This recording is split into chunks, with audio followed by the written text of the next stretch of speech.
شوکت بایی عروسهایمون از این پس در اینجا کار میکرده باشند. عظمی بدبخت در حیاتش یکم بار همه کاری خوب کرد برادرم. از این پس براحتی میتوانیم و بخوریم. این کار رو ببینه. زور بجوشم. برادر گوش کن، کمیسر مراد 100% در عشق همین دختر لشپیلگی است. من هم همین خیلی فکر میکنم، ولی برای رد نکردنش وای ما کرده ایستاده.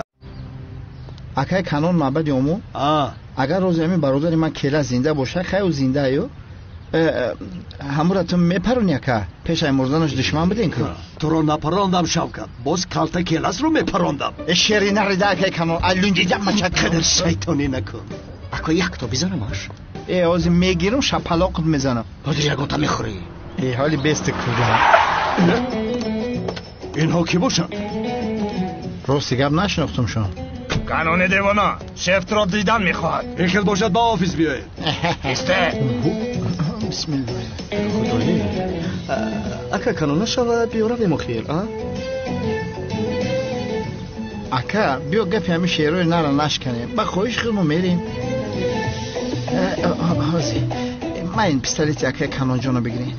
مرد حقیقی با سخن گپ میزند با سلاح نه. مردک شدن در کار اکا کانون. با ماشین گذار. مایلا اکا من در همین ماشین من هم رو جورا من در پیش بشینم که دیلو میشوره. ای خدا تو رو زند آدمی پست؟ چرا ما رو به این جایی پست و بی‌تمیز آوردی؟ دیگر مکان نیافتی؟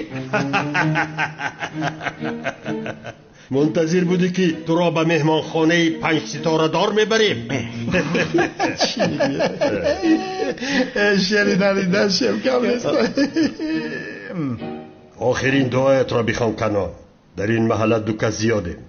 از این پس تنها من کلان هستم اینجا. میشه با خدا خودت کاری خوب نکرده استی.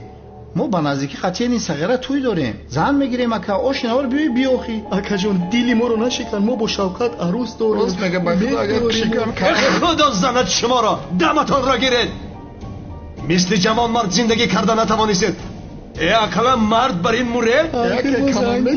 خاموش شوید. شد کنان. گپی زیاد اینجا لازم.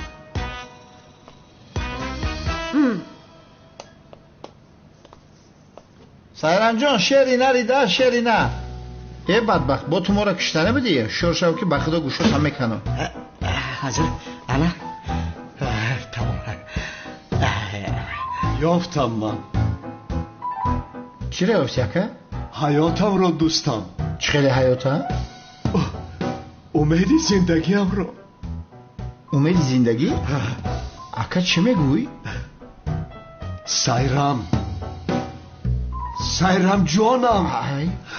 اکا ای بچه کنعان معبد امون یا دقیقه. ای بدبخت آوه دختر گوره بخش هجری ایوخی نمیدونه میره. اکا ندیدن مگر چخیر اینها رو پروند.